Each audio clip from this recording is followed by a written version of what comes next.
Manajemen Arema FC buka suara soal pelanggaran aturan penjualan tiket laga Arema FC versus Persebaya pada Sabtu 1 Oktober. Media officer Arema FC Sudar Maji mengatakan pihak panitia pelaksana tidak melanggar aturan penjualan tiket yang disebut melebihi batas kuota. Sudar Maji mengatakan tiket yang dijual ke penonton sudah sesuai dengan kuota yang disediakan. Pihaknya bersikukuh tidak ada satupun luberan penonton di Stadion Kanjuruhan saat Arema FC melawan Persebaya Surabaya bertanding. Pasalnya pihak panitia pelaksana mencetak sebanyak 42.000 tiket penonton. Sementara kapasitas Stadion Kanjuruhan Malang 45.000 penonton. Sudara Maji mengatakan manajemen Arema FC mengklaim dengan bukti video saat siaran berlangsung. Lebih lanjut ditanya soal pintu stadion yang ditutup saat terjadi kerusuhan, Sudara Maji enggan berkomentar. Yang menyerahkannya kepada pihak yang berwenang untuk melakukan penyelidikan investigasi.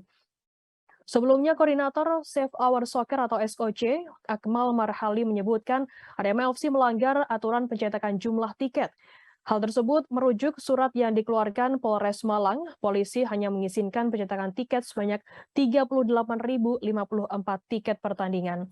Berbeda dengan keterangan Sudar Maji, Akmal mengatakan panitia pelaksana menjual tiket pertandingan sampai 45.000 lembar, sehingga jumlah penonton tak sesuai dengan kapasitas Stadion Kanjuruhan Malang.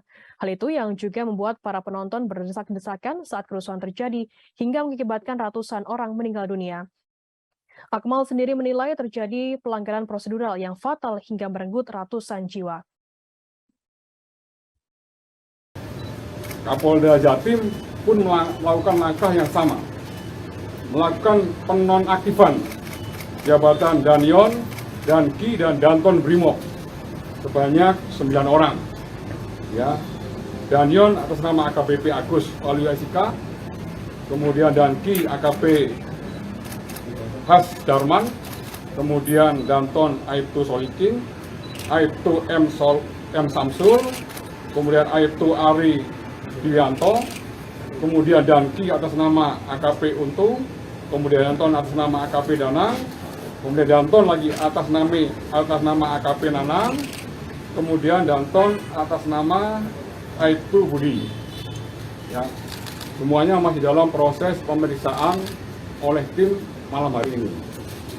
Yang kedua yang perlu saya sampaikan juga kepada rekan-rekan, sesuai dengan perintah Bapak Presiden, Bapak Kapolri memerintahkan tim untuk bekerja secara cepat. Namun demikian, unsur ketelitian, kehati-hatian, dan juga proses pembuktian secara ilmiah juga menjadi standar tim ini bekerja. Tim hari ini melakukan pemeriksaan ya, terkait penerapan pasal 359 dan 360 KUHP dengan melakukan pemeriksaan 20 orang saksi. Terima kasih.